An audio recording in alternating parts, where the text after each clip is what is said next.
Domanda per lei che arriva da Stefano Zanetta, cioè il nostro blogger di fiducia.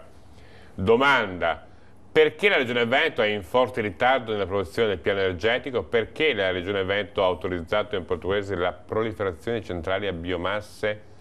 Perché nel Sanotese non c'è nemmeno una centrale a biomasse? Allora, il piano energetico sicuramente è in ritardo e spero che il collega Giorgetti con la Giunta possa approvarlo il prima possibile. Sicuramente l'aspetto delle biomasse è stato incentivato negli ultimi anni anche da quella che è la normativa europea di incentivazione del recupero delle biomasse per la produzione di energia, anche se abbiamo visto si è sviluppato in certe parti del nostro territorio veneto. Sono opportunità che sono state date soprattutto all'imprenditoria agricola.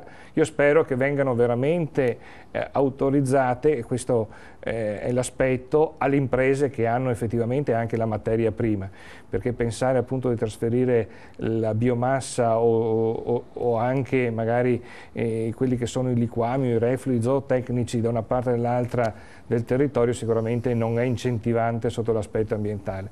Quindi sicuramente un piano energetico che dà anche degli indirizzi, degli obiettivi chiari potrà essere chiaramente utile a differenziare quello che è l'utilizzo e la produzione di energia, ma soprattutto puntare sul risparmio energetico, che penso sia questo uno degli obiettivi per diminuire la necessità di produzione di energia e quindi inquinare soprattutto. Telefonata, buongiorno.